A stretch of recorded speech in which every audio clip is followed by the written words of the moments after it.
So today we're going to be taking a look at a scenario where civilization starts over. In the last episode we saw a bunch of events happen. We saw some sketchy stuff happen in Mexico, which I'm going to cover in a minute. We had a big event, which was India leaving the EU because of, well, I mean, they were all kicked out, but yeah, they had some issues. We also saw a scramble down here in Africa, and Nigeria also invaded Gabon.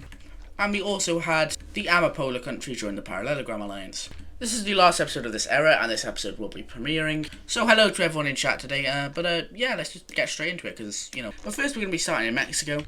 But unfortunately for the it's not really, I don't know. But the Mexicans are going to be, well, no, not flood mode. They're going to be turning socialist. Now, why do they do this? Well, it's a bit shady. And we're also going to be seeing Texas go socialist as well. And it turns out this whole idea of this, like, economical alliance in South America was just to turn everyone communist. Which this was kind of, like, set up by Egyptian operatives. If you didn't know, but the king that, I mean, not the king, but the guy who took over Mexico after World War III, well, he was a Democrat, or he was a, you know, made it a democracy. But recently there was an election in the country of someone who was actually a spy from Egypt, and somehow he managed to rise up the ranks and take over the country. And he started, like, well, transforming this alliance to be a lot less democratic and a lot more communist. So as soon as Colombia realizes this, who was a country who was very against sort of communism, they are very closely, allied with the the Canadian Union. They can be like, oh god, well, we're leaving, we don't want to be in this anymore. And this is kind of like a big, good thing they did, because if it wasn't for this, then, like, people, like, loads of different foreign operatives would start operating inside of Colombia, which would have turned the country communist eventually. So they kind of just left before the storm. Baja California is kind of against this. They don't really want to be turned communist or socialist. However, it actually happens, and, well, it happens. And the Canadian Union is like, oh, because this is just a huge new, like, thing with them. They didn't expect communism to get in this continent. Because, like I said in the last episode, they could probably take over Cuba and Puerto Rico quite easily. It wouldn't take, like, too much stuff to do. But now they have, like, full-on a front line in the Americas. And, well, they're actually not going to try and hold hostile relations with these countries. They're going to try and, like, mediate relations, because if there was a war to start, they do not want these guys joining in on the Egyptian side, because if they did, then that would be the end. And Colombia, they're kind of slightly traumatized, you know, there's a lot of, like, countries in the alliance that they're quite friendly with, but now that's ended, they're going to have to join another alliance, and they're going to decide to join the Diamond Alliance.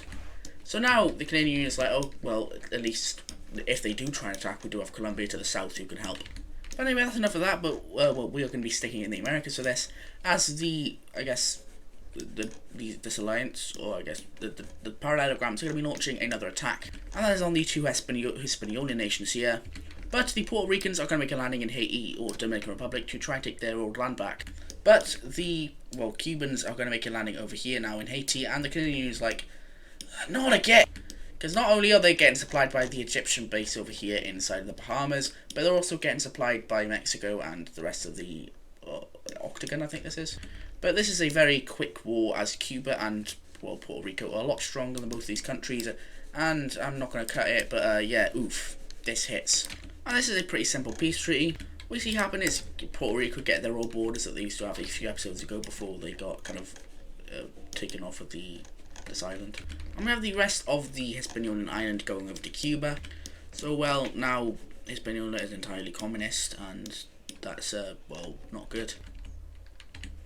But anyway, moving away from that, we're going to come down to Africa.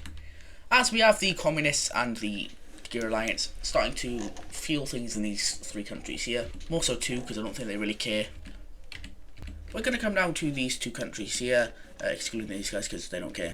But we have communist rebels starting all both of these countries, as just like what happened in this country in the last episode, there'll be communist rebels once again starting up, although it's in two countries this time.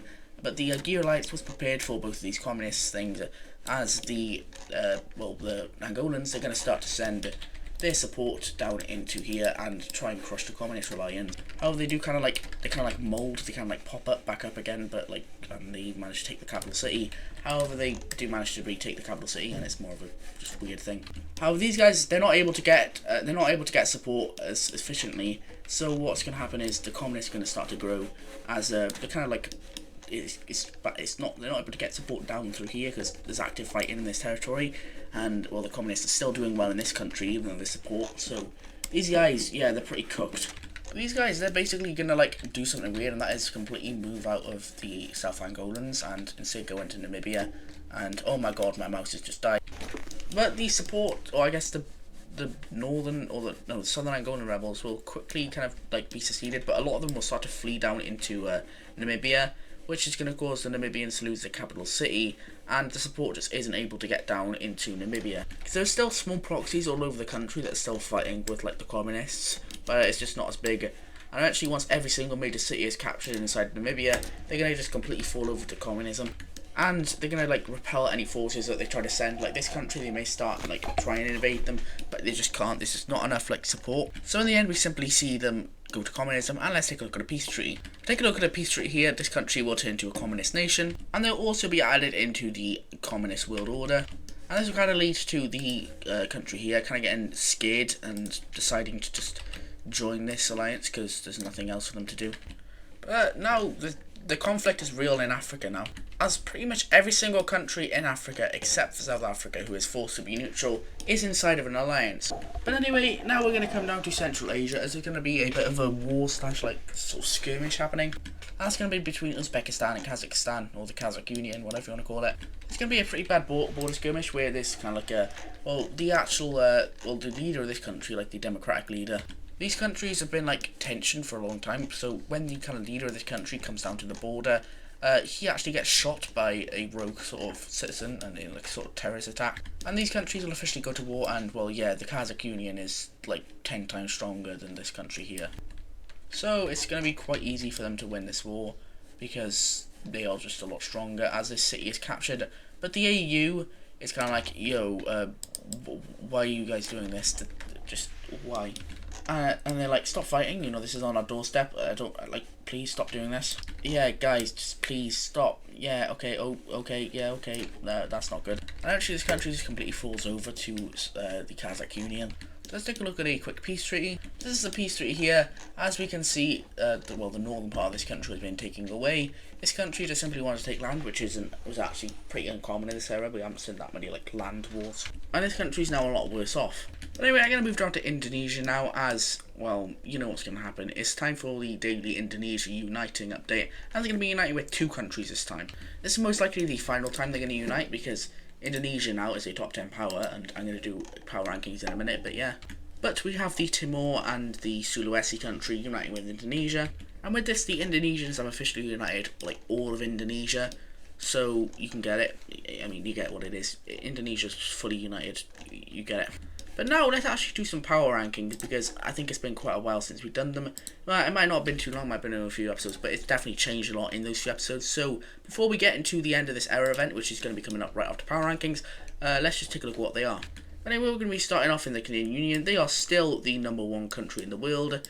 They are the strongest, and they have been the strongest for pretty much this entire era. They have huge influence over the entire world, and also like trade relations and all like that. They have pretty much like, their influence looks something like this in North America. They have pretty much half of North America, except for this here, but they used to have this, but they don't anymore. And then it's most of South America as well. They have more, interestingly, unlike the US in real life, they have more influence in South America than they do in North America. They also run the Diamond Alliance, and they're the leader of that alliance, which is the strongest alliance in the world. So yeah, they are definitely pretty strong. Now coming up to a pretty close second, they are only like a little bit weaker than the Canadian Union. We have Arabia. Arabia is also a very strong country. They hold where civilization started, down here in the UAE, and they're just a big country. They have influence over a lot of different countries. Not really influence, they more just influence themselves. But themselves, they're more like, they have like different rulers down here, different like sort of states. It's kind of like how Germany was, like the German Empire, where they had like Saxony, they had the King of Saxony, stuff like that. It's kind of like that with this country. They have a bunch of different provinces, which I won't bore you with explaining, but yeah, they do look weird. Just, you know, like this. And that makes them extremely strong. Anyway, now number 3 is actually their kind of, I guess, brother. They were like alongside this country. These guys, the oldest country in the world, second oldest here. Egypt, I'm not going to bore you with the details, but they've been through a lot in their history, and they finally gotten to a point where they could just be strong and have no like interruptions with communism, I guess, which is their big ideology. But Egypt has an insane influence over pretty much like all of Africa except for the Gear Alliance. So he just is a very vital part, you could say. And just the overall influence that they have, it just pushes them up a lot. And, well, let's take a look at the 4th strongest country. Position number 4 is still Shandong. I don't think anything has changed since, like, the start of this era with the top, like, 5 countries. They're all pretty much the same, and there's not as much to say about Shandong. They're just the most populated country in the world, and they also have the AU that they influence. Like, I'm in at number 5, interestingly, is actually India. India also has a lot of population, and they're just a, you know, huge economy, huge military even as well. So, yeah. Number 6 then is Morocco. Not really much to say here, they're just a big country. Number 7 then is Spain. Then number 8 is Indonesia. They have united with a lot of countries in recent episodes, and they also have a big population. Number 9 then is the Dark Red Union. They have dropped down a lot since the last era. They were the strongest country in the world for a long time, but they no longer are. Now number 10 is Australia, and I'm going to do top 20 here because I'm cool. But number 11 in the world is actually Caspia, and keep an eye on these guys because they may do something important. Then number 12 is Russia. Number 13 is Italy.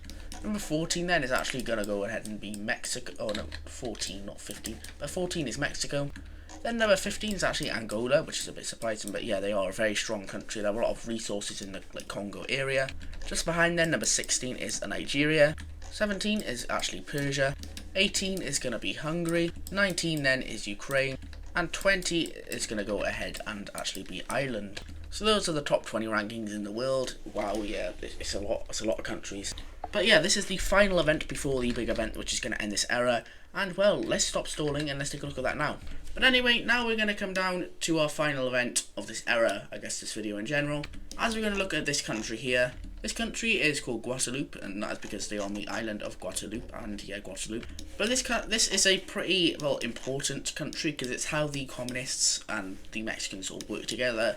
The communists and the Mexicans work together quite well, or the African, I mean, they just, like, send stuff, but they kind of rely on this country to let them through, because they can't really get through, like, any Columbia Straits, which the water, like, they own, like, all this, so they kind of have to rely on this country. But one day the Canadian Union's gonna come down to this country and be like, hey, well, you know, if you keep letting these guys through, then we're gonna go in your capital city and we're gonna blow a few things up. And this country doesn't want to get a few things blown up in the capital city, so what they're gonna do is they're gonna blockade the communists. Yeah, this is known as the Great Atlantic Blockade. This is known as the Caribbean Blockade. As the Canadian Union is kind of like blocking anyone else from getting into the Caribbean. And you may say, well, why can't they just like go through these two countries? Well, that's because the Canadian Union, they own this here, and these guys own this as well, so yeah. And the Egyptians are going to be like, damn, we do not like this. I said this before, that the technology of this time is a lot more advanced. Like, we're in the year 2015 currently, but the technology of this timeline is around like 2050-ish. It's very advanced. We have like extremely advanced technology, even more, like a lot more advanced than we have in our timeline. But anyway, the Egyptians are going to do it the smartest thing possible in this situation. Let's move ships over to the blockade area. And they're going to have a big standoff with the Canadian Union ships, just like this. And this standoff is going to happen for a few days, as the Canadian Union ships basically, like, you know, blockade this entire area, and the Egyptian ships are going to pretty much meet up like this. And it's like, they're probably about maybe a mile or two back from the Canadian Union, but they are still like in a pretty big like naval standoff. Until, unfortunately, a very bad event happens. As one of the Egyptian ships in the southern area here, they kind of detect a missile coming. Now, we have, like, ship torpedoes at this point that can, like, hit in very, very quickly. Like, if they're from a few miles back, they could probably hit within a few, like, seconds. But this is one of the ones that sort of goes up into space and then comes back down. It's really advanced. But they detect something very sort of, well, they detect one of those weapons. So the Egyptian ship is going to be like, oh, well, we're not going to do anything. We're not going to respond. We're just going to leave those guys to, you know, shoot us. Now let's get in. They're going to shoot over, or they're going to shoot one of their own missiles at the Canadian Union ship. But did the Canadian Union fire weapons at the Egyptians? Well, no. But the missiles are going to hit here, and what are these forces going to do? Of course, what's going to happen is these two forces are going to turn Unitarian, and the world is going to be peaceful. But no, they're going to hit a bunch of ships down here, and eventually the Canadian Union are going to respond and fire torpedoes at the Egyptian ships. And we have a full naval battle happening over here in the southern part until it reaches the northern part, where it starts in the northern part as well. And hundreds of ships are destroyed in the next few days during August. But how is the Canadian Union sort of going to respond to this? Because lots of their naval stuff was destroyed in this battle. But, well, they're going to respond to it by invading down into the Egyptian Bahamas. And then we also have the Canadian Union making landings down in Cuba as well. And parallelograms aren't going to take this very lightly. They're going to be like, well, this is obviously an act of war, because not only did we have the ships like shootout thing here, but you also invade our own like sovereign nation. So one day the Egyptian leader will come on national television, and he will officially declare war on the Canadian Union and also the rest of the Diamond Alliance. And now we officially have World War IV. I hope you guys have enjoyed today's video, and yeah, get ready for the biggest war in this series of history so far, the War of Ideals. Anyway, that's enough yapping for me. I hope you guys enjoyed today's video. If you did, make sure to go ahead and like and subscribe, and yeah, and this is going to be the end of today's video. Yeah, bye bye.